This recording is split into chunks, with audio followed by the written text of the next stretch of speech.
Hello అండి. బర్త్డేస్కి, యానివర్సరీకి ఇంట్లో ఏ function అయినా కానీ మనకి ఫస్ట్ గుర్తొచ్చే item cake.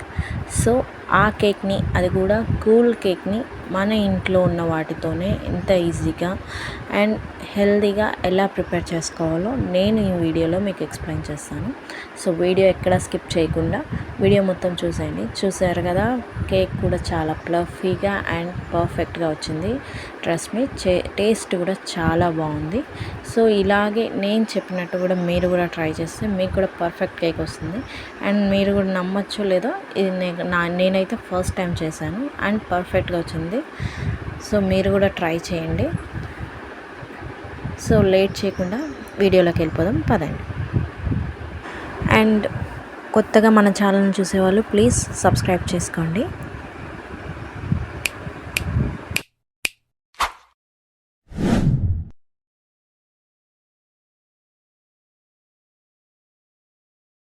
Welcome back to our channel Tej creations. ఇవాళ నేను కేక్ని అయితే విప్పింగ్ పౌడర్తో చేస్తున్నానండి. క్రీమ్ పౌడర్ దొరుకుతుంది కదా మీకు ఆన్లైన్లో కానీ బయట మార్కెట్స్లో కానీ అవైలబుల్గా ఉంటుంది. సో విప్పింగ్ క్రీమ్ కాకుండా విప్పింగ్ క్రీమ్ పౌడర్తో నేనైతే ట్రై చేస్తున్నాను. అండ్ ఒక పావు కప్పు పాలు తీసుకొని 125 ml ఉందండి పాలు. దాంట్లో ఈ పౌడర్ మొత్తాన్ని మిక్స్ చేసుకోవాలి. అది చిల్డ్ మిల్క్ అండి. బాగా కాచి చల్లార్చి ఫ్రిడ్జ్లో పెట్టుకున్నాక బాగా చిల్ అవుతాయి కదా, ఆ మిల్క్లో ఈ పౌడర్ అనేది యాడ్ చేయాలి. ఖచ్చితంగా పాలు అనేవి చిల్డ్గానే ఉండాలండి. అప్పుడే మనకి క్రీమ్ అనేది చక్కగా ఫ్లఫీగా వస్తుందన్నమాట. అండ్ పీక్స్ కూడా బాగా వస్తాయి. నార్మల్ మిల్క్తో చేయకూడదు. సో ఇందులో మనం ఏ షుగర్ యాడ్ చేసుకోవాల్సిన అవసరం లేదండి. మీరు ప్యాక్ పైన చూస్తే ఉంటుంది, షుగర్ ఉంటుంది, వెనిలా ఫ్లేవర్ కూడా ఉంటుంది. సో ఇందులో మనం ఏ ఫ్లేవర్ కూడా యాడ్ చేయాల్సిన అవసరం ఉండదు. బాగా మిక్స్ అయ్యేటట్టు కలుపుకొని ఆ పౌడర్ని ఇప్పుడు మనం ఎలక్ట్రిక్ బీటర్తో బీట్ చేసుకోవాలండి. మ్యాక్సిమం 5 to 7 minutes అన్న పడుతుంది. అంటే క్రీమ్ పౌడర్ కదండి, ఆ పౌడర్ మిక్స్ అయ్యి ఆ స్టిఫ్ పీక్స్ ఫామ్ అవ్వాలంటే కొంచెం టైం పడుతుంది. కొంచెం ఓపికగానే చేసుకోవాలి. బట్ మర్చిపోవద్దు, కంపల్సరీ పాలు అనేది చాలా చల్లగా ఉండాలి. మీరు డీప్లో పెట్టిన పాలు తీసుకుంటే ఇంకా అంటే తొందరగా చేసుకోవాలనుకుంటే పాలు కాచి చల్లార్చి డీప్లో పెడితే కూలింగ్ ఎక్కువ ఉంటుంది కదండి, ఆ కూల్డ్ మిల్క్తో చేసుకోవచ్చు. చిల్ మిల్క్ ఇవన్నీ స్టిప్స్ అయితే మనకి ఫామ్ అయిపోయింది. ఫస్టే మనం క్రీమ్ ఎందుకు ప్రిపేర్ చేస్తున్నామంటే, ఇది క్రీమ్ పౌడర్ కాబట్టి విప్పింగ్ చేసుకొని ఒక 1 hour అయితే ఫ్రిడ్జ్లో పెట్టాలండి. మనం ఐసింగ్ చేసే ముందు, అంటే కేక్కి డెకరేషన్ చేసే ముందే ఒక 1 hour ముందు ఇది ఫ్రీజ్ చేసుకోవాలన్నమాట. అందుకోసమే నేను ఫస్ట్ అయితే ఈ విప్పింగ్ క్రీమ్ అనేది రెడీ చేసుకుంటున్నాను. అండ్ చూడండి, క్రీమ్ పర్ఫెక్ట్ ఫామ్ అయిందో లేదో మీరు కూడా బౌల్ రివర్స్ చేస్తే అది పడలేదు. సో పర్ఫెక్ట్గా వచ్చింది. మీరు కూడా భయపడకుండా ట్రై చేయొచ్చు. ఇలా స్టిఫ్ పీక్స్ వచ్చాక అది మనం ఒక 1 hour ఫ్రిడ్జ్లో పెట్టి తీసుకొని మళ్ళీ చేసే ముందు మళ్ళీ బీట్ చేసుకోవాలి. అండ్ ఇప్పుడు కేక్ ప్రాసెస్ చూద్దాము. ఒక పావు కప్పు పెరుగు, అందులోకి ఒక పావు కప్పు షుగరు, మన రెగ్యులర్ ప్రాసెసేనండి. అందులోనే వేసేసి బాగా కలిపేసుకోవాలి. షుగర్ కరిగేంత వరకు పెరుగులో బాగా మిక్స్ చేసుకోవాలి. అందులో ఒక 2 tablespoons ఆయిల్ కూడా వేసుకోవాలండి. ఎందుకంటే మనం ఇక్కడ ఎగ్స్ వేయట్లేదు కదా, సో పెరుగు అనేది కంపల్సరీ యూస్ చేయాలి. ఎగ్స్ యూస్ చేస్తే ఈ పెరుగు అవాయిడ్ చేయొచ్చండి. నేను ఇక్కడ నార్మల్గా వెజ్ అనేది చేస్తున్నాను కాబట్టి పెరుగు యూస్ చేస్తున్నా. మీకు ఎగ్స్ వేసుకుంటే మీకు నచ్చిద్ది అనుకుంటే ఎగ్స్తో ట్రై చేయొచ్చు. అండ్ ఇంకొకటి, ఇక్కడ హెల్తీగా ఉంటుంది అని చెప్పాను కదా, సో నేను ఇక్కడ మైదా పిండి కాదు గోధుమ పిండి అయితే యూస్ చేస్తున్నాను.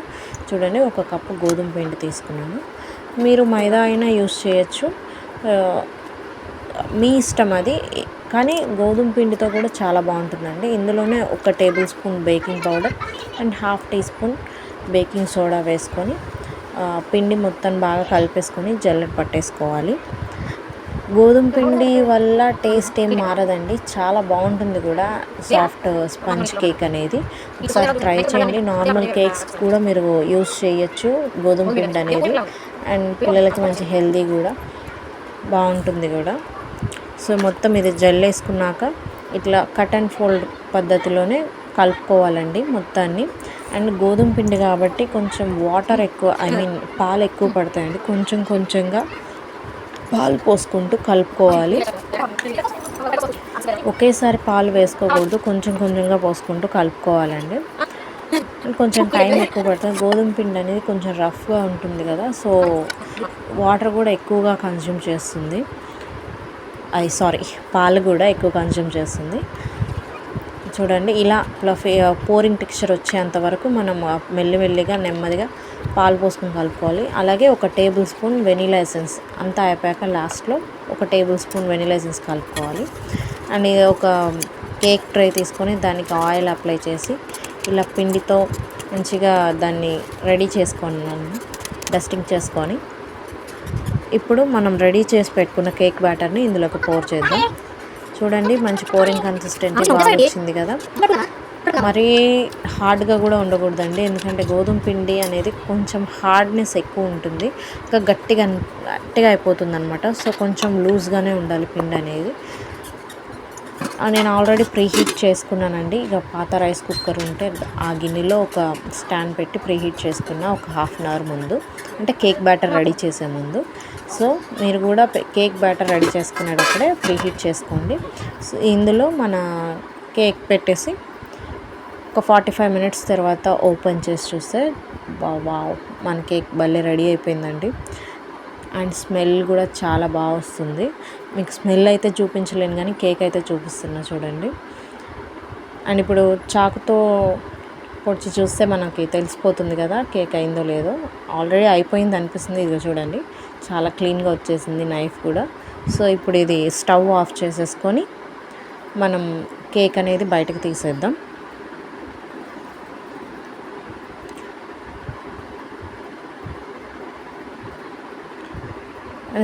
కేక్ బయటకు తీసాక చల్లారనివ్వాలండి.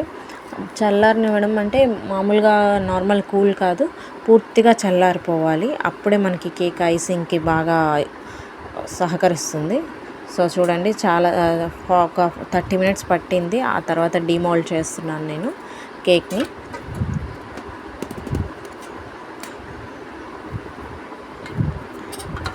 పైన మెల్లిగా ట్యాప్ చేస్తే చూడండి కేక్ ఈజీగా వచ్చేస్తుంది. వావ్, ఎక్కడ అడుగు కూడా అంటలేదు, చాలా బాగా వచ్చింది, బాగా బేక్ అయిందండి మన కేక్ చూడండి. అండ్ చాలా మెత్తగా కూడా ఉంది. ఇప్పుడు పై లేయర్ని తీసేసుకుందాం, ఎందుకంటే మనం కూల్ కేక్ చేస్తున్నాం కదా. నార్మల్గా స్పంజ్ కేక్ అయితే ఇలా ఎలా ఉన్నా మనం కట్ చేసేసుకోవచ్చు, బట్ కూల్ కేక్ చేయాలంటే పైన ఈవెన్గా ఉండాలి కదా. సో దానికోసమని నేను పై లేయర్ అయితే తీసేస్తున్నా. ఇప్పుడు దీన్ని ఇంకో 2 లేయర్స్గా డివైడ్ చేయాలి. 2 లేయర్స్ కట్ చేయడం కోసం నేను కూడా దారం యూస్ చేస్తున్నా. అండ్ నిజంగా ఫస్ట్ టైమేనండి నేను చేయడం. ఎలా వస్తుందో అనుకున్నా, బట్ పర్లేదు, నాకు కూడా దారం అయితే ఖచ్చితంగా పని చేసింది. దారం ఎలా వర్క్ అవుతుంది అనుకున్నాను కానీ కొంచెం కష్టపడ్డాను ఫస్ట్ దాన్ని సెట్ చేయడానికి, బట్ వర్క్ అయింది. ఈ దారం టెక్నిక్ అనేది చాలా ఈవెన్గా కట్ అయింది కేక్ కూడా. కొంచెం పెట్టేటప్పుడే ఇబ్బంది అనిపిస్తుంది. ఒక సైడ్ పెట్టి మనం జాగ్రత్తగా ఒక సైడ్ నుండి ఆ దారాన్ని పుల్ చేస్తే మనకి ఈజీగా వచ్చేస్తుందండి. ఇప్పుడు కేక్ డెకరేషన్ కోసం కేక్ టర్న్ టేబుల్ మీద పెట్టేసుకుందాం. ఈ టర్న్ టేబుల్, ఈ సెట్ అంతా నేను మీషోలో ఆర్డర్ చేసుకున్నానండి. మీకు కావాలంటే లింక్ అనేది మీకు ఇస్తాను. అంటే షార్ట్స్లో ఉంది, నాకు డైరెక్ట్ లింక్ ఇచ్చే ఆప్షన్ లేదు. సో షార్ట్స్లో ఉంది, అది మీకు ఆ షార్ట్స్ లింక్ అనేది డిస్క్రిప్షన్లో పెడతాను, ఒకసారి చెక్ చేయండి. అండ్ ఇదిగోండి 1 అవర్ తర్వాత మన విప్పింగ్ క్రీమ్ అనేది, కేక్ క్రీమ్ అనేది మళ్ళీ తీసాను బయటకి ఫ్రిడ్జ్లో ఉండి. ఆల్మోస్ట్ చాలా కూల్ ఉంది. ఇప్పుడు మళ్ళీ ఒకసారి దాన్ని బీట్ చేసుకోవాలి. అప్పుడు ఇంకా స్టిఫ్ పీక్స్ అనేది ఎక్కువ వస్తుందన్నమాట ఈ ఫ్రీజ్ అవ్వడం వల్ల. సో ఖచ్చితంగా ఫ్రిడ్జ్లో పెట్టి తీయాలి. ఇప్పుడు కేక్ చేసుకునే దాని మీద కొంచెం క్రీమ్ అప్లై చేసి, మనం చేసుకునే క్రీమ్ ఉంది కదా అది కొంచెం అప్లై చేసి, కదలకుండా మన కేక్ అనేది మనం చేసేటప్పుడు కదలకుండా ఉండడం కోసం పెట్టేసి మన లాస్ట్ లేయర్ని అక్కడ ప్లేస్ చేసేద్దాం. దీని మీద ఇదిగో నేను షుగర్ సిరప్ ఆల్రెడీ చేసుకున్నాను. 1:2 రేషియోలో చేసుకోవాలండి షుగర్ సిరప్ అనేది. అంటే షుగర్ 1 కప్ అయితే 2 కప్స్ వాటర్ తీసుకొని షుగర్ కరగబెట్టుకుంటే సరిపోతుంది. సో దీని మీద షుగర్ సిరప్ అనేది ఆ లేయర్ మీద యాడ్ చేసేసి బాగా స్ప్రింకిల్ చేసేయండి. చేసేసిన తర్వాత అది బాగా పీల్చుకోవాలి. నేను కొంచెం ఎక్కువగానే వేస్తున్నా, ఎందుకంటే ఇది గోధుమ పిండిది కదండి, కొంచెం మందంగా ఉంది. లేయర్స్ కూడా 2 లేయర్స్ తీసుకున్నాను కాబట్టి కొంచెం ఎక్కువగా చేశాను. మీరు నార్మల్గా తీసుకుంటే సరిపోతుంది. మైదాకైతే తక్కువగానే పడుతుంది. అండ్ దీనిపైన ఇప్పుడు మనం క్రీమ్ని అడ్జస్ట్ చేసేద్దాం. ఫస్ట్ టైం కదా, నాకు కూడా చాలా ఇబ్బందిగానే ఉంది, బట్ ట్రై చేస్తున్నా అండి. ఇప్పుడు దీని మీద మన ఇంకో లేయర్ని పెట్టేసి మళ్ళీ షుగర్ సిరప్ యాడ్ చేసుకుందాం. షుగర్ సిరప్ ఎందుకు ఎక్కువగా యాడ్ చేసుకోవాలంటే మన స్పాంజ్ అనేది మెత్తగా ఉండాలి కదా, మనం పేస్ట్రీ తింటున్నప్పుడు ఆ ఫీలింగ్ మనకు రావాలంటే, అంత స్మూత్గా సాఫ్ట్గా ఉండాలంటే షుగర్ సిరప్ ఖచ్చితంగా యాడ్ చేయాలండి. సో ఈ మధ్య మధ్యలో ఈ డిస్ట్రాక్షన్స్ ఇవన్నీ చూసుకుంటూ మనం చూడండి, మీకు తెలుస్తుంది కదా కేక్ ఎంత స్మూత్గా ఉందో.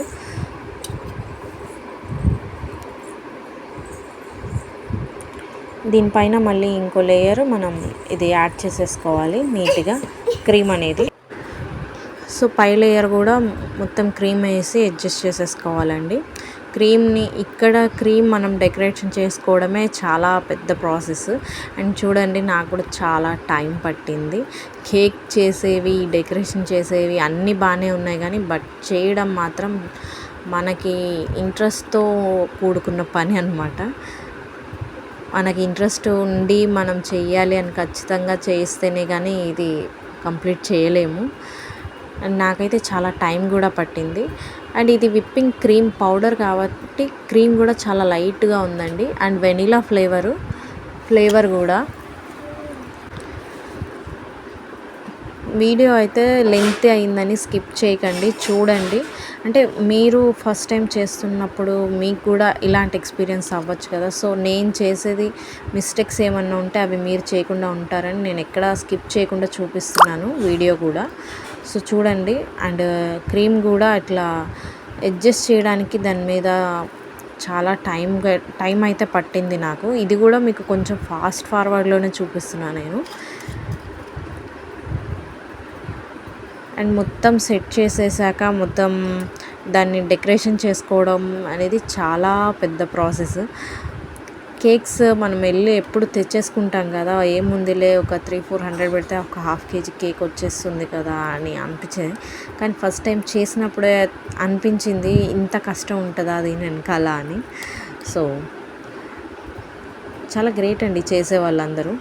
మనమైతే ఎప్పుడు కాకుండా ఎప్పుడప్పుడు పిల్లల కోసమైనా ఇంట్లో చేసుకోవడానికి నార్మల్గా బాగుంటుంది కదా కొంచెంగా అన్న ఇంటెన్షన్తో ఇదైతే నేను వీడియో చేస్తున్నాను.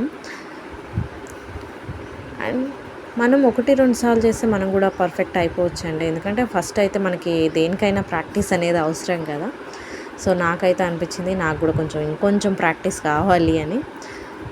బట్ ఫైనల్ అవుట్పుట్ అయితే చాలా నీట్గా వచ్చింది. అండ్ ఇంకొంచెం క్రీమ్ అయితే నాకు కావాలి అనిపించిందండి. ఆ విప్పింగ్ క్రీమ్ పౌడర్ అయితే 190 గ్రామ్సే ఉంది, అంతకంటే ఎక్కువ లేదు. సో ఇంకొంచెం ఎక్కువ అయితే బాగుండేది, ఇంకా ఎక్కువ ఉంటే బాగుండేది అనిపించింది క్వాంటిటీ. ఇదైతే లైట్ క్రీమ్ ఎక్కువ ఇష్టపడే వాళ్ళు, ఎక్కువ క్రీమ్ ఇష్టపడిన వాళ్ళ వరకు అయితే బాగుంటుంది. అండ్ ఇదిగోండి, ఇది కేక్ డెకరేషన్కి ఆ సెట్లోనే వచ్చిందనమాట. సో దాంతోనే లైట్గా ఈ లేయర్ లాగా ఆ లైన్స్ లాగా డెకరేషన్ చేశాను నేను. సో ఇప్పుడు చుట్టూ ఉన్న ఎక్స్ట్రా ఉన్నది టిష్యూతో క్లీన్ చేసేసుకుందాం.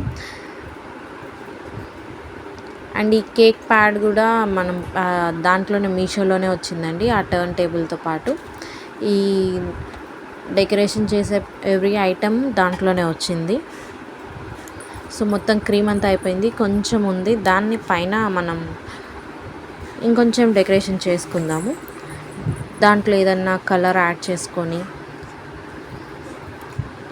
ఇంకొంచెం చూడగానే కొంచెం అట్రాక్ట్గా ఉండేలాగా మనం ఇప్పుడు దాన్ని రెడీ చేసుకుందాం. నేనైతే నా దగ్గర గ్రీన్ ఫుడ్ కలర్ ఉంది, అదే లైట్గా యాడ్ చేస్తున్నానండి. ఎక్కువ కాదు, ఒక 2 to 3 డ్రాప్స్ యాడ్ చేశాను అంతే. దాన్ని ఇప్పుడు పైపింగ్ బ్యాగ్లోకి ఫిల్ చేసుకోవాలి. మీ దగ్గర ఉంటేనే, లేదంటే ఆప్షనల్ అండి, మీ ఇష్టం అది. అంటే ఫుడ్ కలర్ అవాయిడ్ చేయాలనుకుంటే మీరు నార్మల్గా ఆ క్రీమ్ని మళ్ళీ దానిపైన డెకరేషన్ చేసుకోవచ్చు. నేనైతే కొంచెం అట్రాక్టివ్ ఉంటుంది లుక్ అని చెప్పి యాడ్ చేశాను గ్రీన్ కలరు. ఇప్పుడు దీన్ని పైపింగ్ బ్యాగ్లోకి ఫిల్ చేసుకోవాలండి. ఈ పైపింగ్ బ్యాగ్, ఈ పైపింగ్ సెట్ ఇది మొత్తం అందులోనే వచ్చిందండి. నాకు మీషోలోనే సెట్ వచ్చింది. సో నేనైతే మీకు లింక్ అనేది ఇస్తాను, మీరైతే చెక్ చేయండి. నాకంతే మొత్తం 400లోనే వచ్చిందండి ఈ సెట్ మొత్తం. సో ఈ నాజిల్తో చిన్న ఫ్లవర్ వేసుకుందాం మనం. ఓకే, యా 3 ఫ్లవర్స్ అయితే వచ్చినాయండి. అండ్ ఇగండి కేక్ చుట్టూ కింద చిన్న డెకరేషన్ కోసం, మనకి ఎక్కువ క్రీమ్ కూడా లేదు కాబట్టి సో కొంచెంతోనే ఇట్లా చిన్నగా డెకరేషన్ అయితే చేసుకున్నాను నేను. అండ్ ఇప్పుడు మరీ ఇంత ప్లెయిన్గా ఉన్నా బాగోదు కదండి, ఇంకొంచెం అట్రాక్టివ్ లుక్ కోసం ఇంకో గార్నిష్ యాడ్ చేస్తాను. ఇవైతే రెయిన్బో స్ప్రింకిల్స్ అండి. ఇవి కూడా ఆన్లైన్లో దొరుకుతాయి మీకు, ఇన్స్టామార్ట్స్లో, కేక్ డెకరేషన్స్ అని. నేనైతే ఇన్స్టాలోనే తీసుకున్నాను. సో వీటిని కేక్ చుట్టూ జల్లేసి మనం స్ప్రింకిల్ చేసేస్తే చూడండి ఎంత అట్రాక్టివ్గా మారిందో లుక్ మన ప్లెయిన్ కేక్ అనేది. పిల్లలకైతే చాలా ఎగ్జైట్మెంట్ ఉంటుంది కదా ఇలాంటివి చూస్తే. అండ్ కేక్ ఫినిషింగ్ అయితే చాలా బాగా వచ్చిందండి. ఇప్పుడు ఈ కేక్ని ఒక 1 అవర్ పాటు మనమైతే ఫ్రిడ్జ్లో పెట్టేసుకోవాలి. ఎందుకంటే ఆ కేక్ కూలింగ్ అనేది ఉండాలి కదా, లోపల మనం ఐసింగ్ చేసింది అదంతా కూల్ అనేది కేక్కి పట్టి మన కూల్ కేక్ రెడీ అవ్వడానికి మినిమం 1 to 2 hours అయితే పడుతుందండి. చూడండి కేక్ ఫినిషింగ్ కూడా చాలా బాగా వచ్చింది. ఇట్స్ వర్తీ అండి, నా కష్టం అయితే పోలేదు, మీరు కూడా ట్రై చేయొచ్చు. సో ఇప్పుడు కట్ చేసి కూడా మీకు చూపిస్తాను. ఇది ఒక 2 hours తర్వాత నేను మళ్ళీ కేక్ ఫ్రిడ్జ్లో ఉండి తీసి మీకు కట్ చేసి చూపిస్తున్నాను. చూడండి కేక్ కూడా చాలా సాఫ్ట్ అండ్ టెండర్ జ్యూసీగా ఉంది. మనం బయట తినే పేస్ట్రీలానే ఉంది. ఇలాంటి మరిన్ని రెసిపీస్ కోసం మన ఛానల్ని సబ్స్క్రైబ్ చేయండి అండ్ లైక్ చేయడం మాత్రం మర్చిపోకండి.